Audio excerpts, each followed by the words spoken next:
Assalamualaikum warahmatullahi wabarakatuh. Selamat datang kembali di channel Omah Dul Kramat. Channel yang menyajikan informasi seputar asal-usul, legenda, mistis, sejarah, khasanah Islam dan sejenisnya. Kali ini saya akan membahas bagaimana iblis akan mati. Semua makhluk yang bernyawa akan mati, tak terkecuali iblis. Dan pertarungan antara malaikat maut atau Israel dengan iblis menjadi salah satu pertarungan terdahsyat yang pernah ada. Iblis sebelumnya adalah jin bernama Azazil.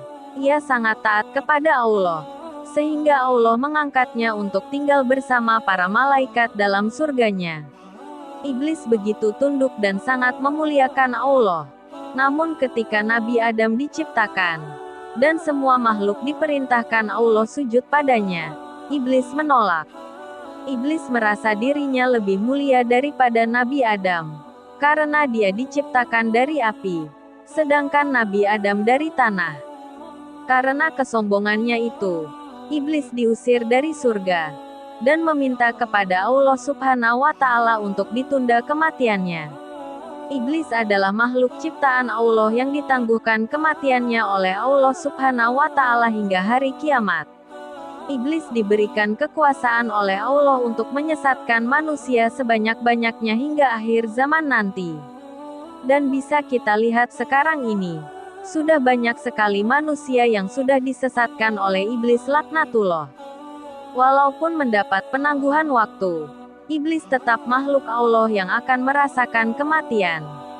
Namun, proses pencabutan nyawa iblis berbeda dengan manusia ketika di dunia. Iblis berkata, "Ya Tuhanku, berilah aku waktu sampai hari mereka manusia dibangkitkan.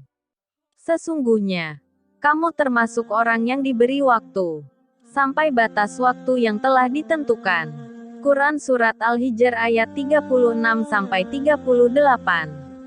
Kapankah waktu yang dimaksud dalam Al-Quran tersebut? Waktu yang dimaksud dalam ayat tersebut menurut tafsir Al-Jalalain adalah saat tiupan pertama sangkakala, hingga pada batas waktu yang telah ditentukan oleh Allah. Maka iblis akan menemui ajalnya nanti di tangan malaikat maut, Israel. Pada saat hari kiamat sudah tiba, maka matilah segala makhluk yang ada di langit dan di bumi, kecuali yang Allah kehendaki. Lantas, bagaimanakah dengan makhluk ciptaan Allah lainnya seperti para iblis? Seperti yang diketahui bahwasanya iblis dan bala tentaranya meminta keringanan kepada Allah Subhanahu wa Ta'ala agar ditangguhkan kematiannya hingga hari kiamat kelak. Saat hari kiamat kelak iblis akan mengalami saat-saat yang begitu menyakitkan. Tatkala kiamat tiba, maka itu akan menjadi saat-saat yang sangat menyakitkan ketika malaikat maut mendatanginya dan mencabut nyawanya dengan sangat kasar sekali. Cara iblis menemui ajalnya dijelaskan oleh Abu Laits Samarkandi meriwayatkan dengan sanadnya dari Afnah bin Qais. Saat kiamat nanti, malaikat maut akan diperintahkan untuk mencabut nyawa iblis.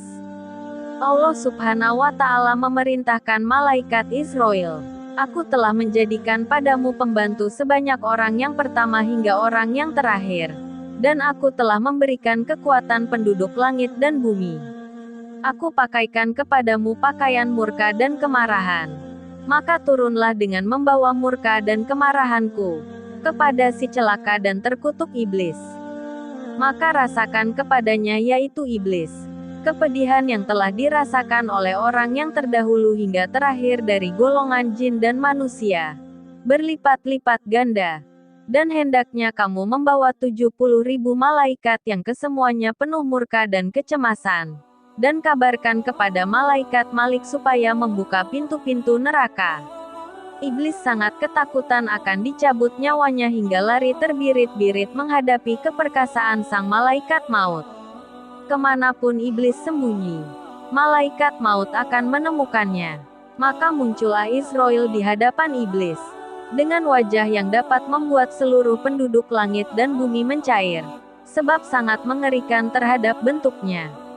Israel membentak iblis sekali dan ia pun pingsan seraya mendengkur. yang bila suara dengkuran itu didengar oleh penduduk timur hingga barat, niscaya akan pingsanlah semuanya. Malaikat maut bersiap untuk mencabut nyawa iblis dengan sangat kasar. Malaikat Israel pun membentak iblis dengan berkata, "Berhentilah kamu iblis laknatullah. Rasakanlah kepedihan kematian sebagaimana yang dirasakan oleh orang-orang yang telah engkau sesatkan dalam beberapa abad engkau hidup. Dan inilah hari yang ditentukan oleh Allah Subhanahu wa Ta'ala terhadap kamu. Maka kemanakah engkau akan lari?" Iblis berusaha melarikan diri, tapi malaikat maut selalu bisa menemukannya. Iblis lari terbirit-birit ke ujung timur, tetapi Israel tiba-tiba muncul di hadapannya. Kemudian, ia menyelam ke dasar samudera. Namun Israel tetap muncul di hadapannya. Malaikat bergerak seperti cahaya, lebih ringan daripada api, selalu lebih cepat dibanding kecepatan iblis. Tidak ada satupun tempat untuk bersembunyi di hari kiamat bagi iblis. Lalu iblis bertanya kepada Israel, "Minuman apakah yang akan kau berikan kepadaku dan siksa apakah yang akan kau timpakan padaku?" Israel menjawab, "Kamu akan diberi minum dari neraka Lazo. Siksa yang kamu terima serupa dengan siksa ahli neraka, tapi berlipat ganda."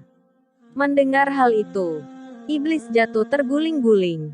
Ia menjerit sekuat-kuatnya dan makhluk terkutuk itu kemudian berlari lagi. Akhirnya, ia sampai di tempat ia pertama kali diturunkan. Kemanapun iblis pergi, tetap tidak ada tempat baginya berlindung. Dengan putus asa, iblis pun berdiri di hadapan makam Nabi Adam dan berkata, "Karena kamulah aku celaka. Seandainya saja kamu tidak diciptakan, di sana sudah ada malaikat Zabaniyah dengan rantai di tangannya." Saat itu bumi dikelilingi oleh malaikat Zabaniyah. Mereka melempar iblis dengan bebatuan dari neraka. Iblis pun mengalami sakaratul maut yang pedih. Pada saat itu bumi bagaikan bola api karena dikerumuni oleh malaikat Zabaniyah yang menikam dengan bebatuan dari neraka. Hingga iblis merasakan siksa sakaratul maut yang amat sangat pedih dan menakutkan. Di saat yang sama, Allah Subhanahu wa Ta'ala memanggil Nabi Adam dan Siti Hawa untuk menyaksikan iblis yang sedang sekarat. Nabi Adam kemudian berdoa, "Ya Allah, sesungguhnya Engkau telah menyempurnakan nikmat-Mu kepada kami." Itulah akhir hidup iblis yang begitu pedih. Setelah kematiannya pun, iblis masih akan merasakan dahsyatnya siksa neraka dan berlipat-lipat kepedihannya. Maka, janganlah Anda merasa telah menjadi manusia yang terbaik di sisi Allah. Peliharalah sikap tawadu sebaik mungkin. Sebab yang menentukan derajat manusia bukanlah kita, ataupun ibadah-ibadah kita, melainkan kasih dan rahmat Allah Subhanahu wa Ta'ala yang seluas alam semesta.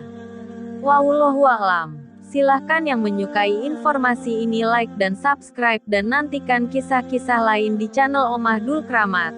Wassalamualaikum warahmatullahi wabarakatuh.